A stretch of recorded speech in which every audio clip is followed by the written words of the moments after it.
Hi friends, మన ప్రధానమంత్రి Modi cabinet లో ప్రతిపక్షాలు కూడా మెచ్చుకునే నేతలు చాలా మంది ఉన్నారు.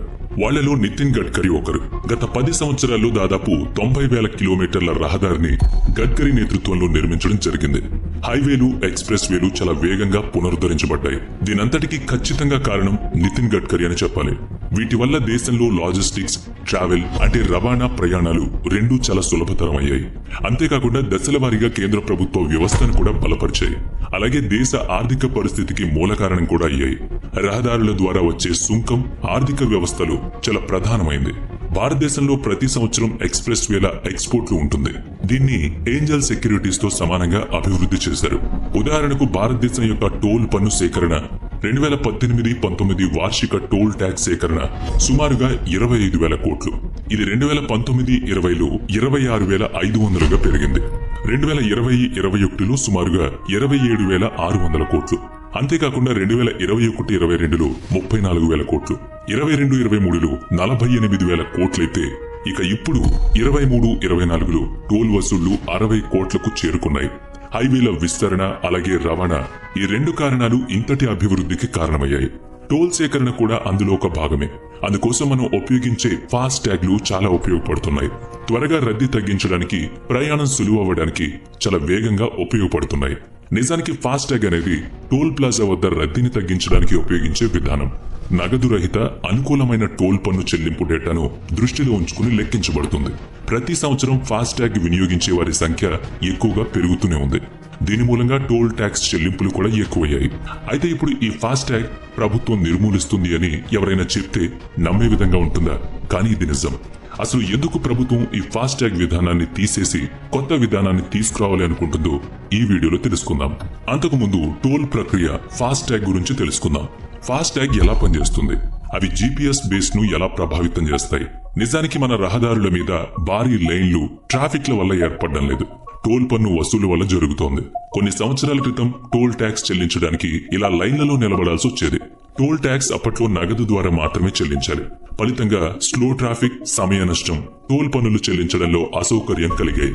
అందుకే టోల్ ట్యాక్స్ వసూలు సులభతరం చేయడానికి national payment corporation of India NPCI national electronic toll సేకరణ వ్యవస్థను అభివృద్ధి అంటే NETC టోల్ పన్ను చెల్లింపు విధానంలో ఫాస్ట్ ట్యాగ్ కార్డును ఉపయోగించారు. ప్రభుత్వ చొరవతో భారతదేశంలో 2014లో ఫాస్ట్ ట్యాగ్ పరిచయం చేయబడింది. ఆ తర్వాత 2019లో అన్ని వాహనాల కోసం తప్పనిసరి అయింది. అయితే ఇందులో ఏ టెక్నాలజీ ఉపయోగిస్తారు? ఫాస్ట్ ట్యాగ్ అనేది కేవలం స్టిక్కర్ మాత్రమే కాదు. NETC సభ్య బ్యాంకుల ద్వారా జారీ చేయబడి RFIDని కలిగి ఉన్న పరికరం అంటే రేడియో ఫ్రీక్వెన్సీ ఐడెంటిఫికేషన్ సాంకేతికతతో ఉపయోగపడింది.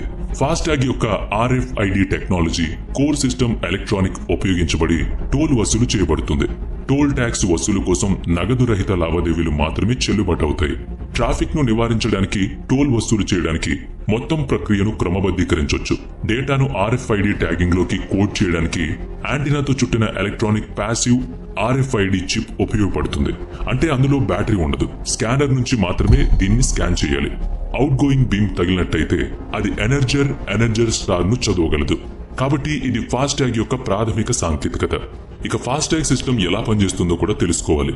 అందుకోసం ముందుగా ఫాస్ట్ ట్యాగ్ ను వాహనానికి అమర్చాలి.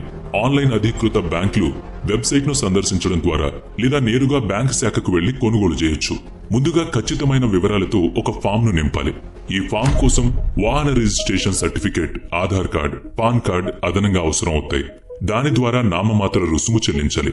ఇందులోనే సెక్యూరిటీ డిపాజిట్, ప్రాథమిక రుసుము కలిసి రీఛార్జ్ మొత్తం కూడా ఒకేసారి చేర్చబడుతుంది.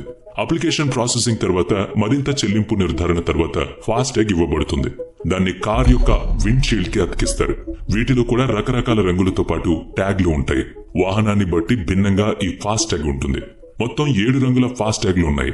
జీప్, వ్యాన్, కార్ లేదా మినీ అయితే వాటికి వైలెట్, తేలికపాటి వాణిజ్య వాహనాలకు నారింజ రంగు ఇవ్వబడుతుంది. ఆకుపచ్చ రంగు 2 యాక్సిల్ బస్సులకు, ట్రక్లకు, పసుపు రంగు 3 యాక్సిల్ వాహనాలకు, ట్రక్లకు, గులాబీ రంగు అయితే 6 యాక్సిల్ వాహనాలకు, ట్రక్లకు, అంతకన్నా ఎక్కువ యాక్సిల్ ఉన్న వాహనాలకు నీలం రంగు, ఎర్త్ మూవర్ వాహనాలకు, నిర్మాణ రంగంలో ఉపయోగించే వాహనాలకు నలుపు రంగు ఫాస్టాగ్ ఇస్తున్నారు. ట్యాక్స్ టోల్ ఎలా వసూలు చేస్తారో ఇప్పుడు దశల వారీగా చూద్దాం. ముందుగా మీ లావాదేవీ ఎలా జరుగుతుంది? ముందుగా కార్ టోల్ ప్లాజాకు చేరుకున్న తర్వాత టోల్ ప్లాజా లైన్ లోకి వెళుతుంది. టోల్ ప్లాజాలో RFID స్కానర్ ఉంటుంది. స్కానర్ కారులో కూడా ఇన్స్టాల్ చేయబడుతుంది. విండ్షీల్డ్ పై ఫాస్టాగ్ స్టిక్కర్ స్కాన్ చేసి ఫాస్టాగ్ వివరాలు, ట్యాగ్ ఐడి, వెహికల్స్ క్లాస్, ఇతర వివరాలను ఆ ట్యాగ్ పొందిన బ్యాంకుకు పంపుతుంది. బ్యాంక్ ట్యాగ్ వివరాలు ధృవీకరిస్తుంది. మ్యాపర్ కి పాస్ చేస్తుంది. బ్యాంక్ ఆ అభ్యర్థనను స్కానర్ కి పంపుతుంది. NETC మ్యాపర్ చెల్లింపులను అందుకుంటుంది. NETC మ్యాపర్ అంటే ఏంటి? ఇది ఒక రకంగా ఫాస్టాగ్ ఇన్ఫర్మేషన్ లైబ్రరీ. భారతదేశంలో అన్ని ఫాస్టాగ్లు పూర్తి వివరాలు ఈ లైబ్రరీ నుంచి స్టోర్ చేయబడి వివరాలు తిరిగి పొందబడతాయి. కార్ ట్యాగ్ ఐడి కూడా ధృవీకరించబడుతుంది. తర్వాత ట్యాగ్లు మ్యాప్ లో చాలా వివరాలతో వాహనాల క్లాస్ ను రూపొందిస్తాయి. మ్యాపర్లో NETC ట్యాగ్ ఐడికి ప్రతిస్పందిస్తుంది. కార్ ఈ ఫాస్టాగ్ ఐడికి రిజిస్టర్ అయి ఉంటే విజయవంతంగా ధృవీకరించబడుతుంది. రుసుము లేక NETC సిస్టమ్ డెబిట్ అభ్యర్థనను పంపుతుంది. సిస్టమే డెబిట్ అభ్యర్థన బ్యాంక్ వినియోగదారుల ఫాస్ట్ ట్రాక్ అయ్యేలా పాస్లను పంపుతుంది. టోల్ రుసుము ఖాతా నుంచి కట్ అవుతుంది. ఈషా బ్యాంక్ అనేది ఫాస్టాగ్ బ్యాంక్. మనం ఉపయోగిస్తున్న కార్డ్ ఈషర్ లింక్ ఫాస్టాగ్ ఖాతా ఫాస్టాగ్ ను డెబిట్ చేస్తుంది. హోల్డర్ మొబైల్లో డెబిట్ సందేశం వస్తుంది. ఫాస్టాగ్ ఖాతాలో నగదు ఉంటే ఆ రుసుము ఖాతా నుంచి నేరుగా తీసుకుబడుతుంది. అవసరమైన బ్యాలెన్స్ లేకపోతే డెబిట్ అభ్యర్థన తిరస్కరించబడుతుంది. అప్పుడు మీరు ఫాస్టాగ్ లేన్ లో ఉన్నట్లయితే మీరు డబుల్ ట్యాక్స్ ను నగదు రూపంలో డెబిట్ చేయాల్సి ఉంటుంది. తద్వారా NETC సిస్టమ్ ఎంక్వైరర్ కి టోల్ మొత్తం చెల్లించాల్సి వస్తుంది. టోల్ రుసుము చెల్లింపులకు సంబంధించి సందేశం వస్తుంది. ఇదంతా సంబంధిత టోల్ ప్లాజా సిస్టమ్ ద్వారా జారీ చేయబడుతుంది. ఈ మొత్తం ప్రక్రియకు కొన్ని సెకండ్ల సమయం మాత్రమే పడుతుంది. తర్వాత ఫాస్టాగ్ లైన్ బూమ్ బ్యారియర్ తెరవబడుతుంది. ఇదంతా చాలా వేగంగా జరిగే ప్రక్రియ అయినా ఫాస్టాగ్ లో కొన్ని సమస్యలు కూడా లేకపోలేదు. అతిపెద్ద సమస్య ఏంటంటే తక్కువ దూరం ప్రయాణించినా కూడా మొత్తం టోల్ రుసుము చెల్లించాలి. భారతదేశంలో టోలింగ్ అనేది ఓపెన్ సిస్టమ్. నిర్దిష్ట దూరం వరకు నియంత్రించబడింది. నిజానికి ప్రతి 60 కిలోమీటర్లకు ఒక టోల్ ప్లాజా ఉంటుంది. ఒక టోల్ రుసుము చాలా విషయాలపై ఆధారపడి ఉండొచ్చు. బ్రిడ్జ్, టన్నెల్స్, బైపాస్, రహదారుల వెడల్పు, వాహనం మోడల్, దానిలో ఉన్న లోడ్, ఇలా చాలా విషయాల మీద ఆధారపడి ఉంటుంది. టోల్ ఫీజు ఇప్పుడు ఈ సిస్టంతోనే నిర్ణయించబడుతుంది. ఉదాహరణకి మీరు మీ కారులో లక్నో నుంచి కాన్పూర్ హైవేలో వెడుతుంటే మీకు ముందు నవాబ్గంజ్ టోల్ ప్లాజా వస్తుంది. అక్కడ మీరు 995 రూపాయలు చెల్లించాలి. నవాబ్గంజ్ తర్వాత మీరు తర్వాత వచ్చే టోల్ ప్లాజా నవాబ్గంజ్ నుంచి 86 కిలోమీటర్ల దూరంలో ఉన్న బారాజోర్ టోల్ ప్లాజా. కాన్పూర్ కంటే 34 కిలోమీటర్ల ముందు ఉన్న 12 టోల్ ప్లాజాల్లో కేవలం 86 కిలోమీటర్లకు గాను దాదాపుగా 5,000 రూపాయలు చెల్లించాలి. దీనివల్ల ఎక్కువ ధన నష్టం జరుగుతుంది. ఇక మరొక సమస్య టోల్ రీఛార్జ్. వినియోగదారులు సాధారణంగా రీఛార్జ్ చేయడం మర్చిపోతారు. కేవలం ప్రయాణాల్లో మాత్రమే గుర్తొస్తుంది. ఫాస్టాగ్ లైన్ లోకి వచ్చాక గానీ ఖాతాలో బ్యాలెన్స్ లేదన్న విషయాన్ని గమనించరు. నగదు రూపంలో అందుకు ప్రతిఫలంగా రెండింతలు చెల్లించాలి. మూడవ కారణం ఫాస్టాగ్ లైసెన్స్లు ధరించడం. నగదు రూపంలో రుసుము చెల్లించిన రోజు కన్నా ఇప్పుడు ఫాస్టాగ్ రూపంలో చెల్లిస్తున్నందున నిజానికి రద్దీ తక్కువగానే ఉన్నా కొన్ని టోల్ ప్లాజాల దగ్గర మాత్రం ట్రాఫిక్ రద్దీ ఎక్కువగా ఉంటుంది. ఈ సమస్యలన్నింటినీ పరిష్కరించడం కోసం ఇప్పుడు ప్రభుత్వం GPS ఆధారిత కొత్త విధానాన్ని ప్రవేశపెట్టబోతోంది. ఇది ఉపగ్రహ ఆధారిత సిస్టమ్. హైవేలోని ప్రతి ఎంట్రీ మరియు ఎగ్జిట్ పాయింట్ వద్ద NPR అంటే ఆటోమేటిక్ నంబర్ ప్లేట్ రీడర్ కెమెరాలు హైవేపై అమర్చబడతాయి. ప్రయాణ దూరాన్ని బట్టి మీ నంబర్ ప్లేట్లపై కెమెరాలు నంబర్ ప్లేట్ నుంచి చదువుతూనే ఉంటాయి.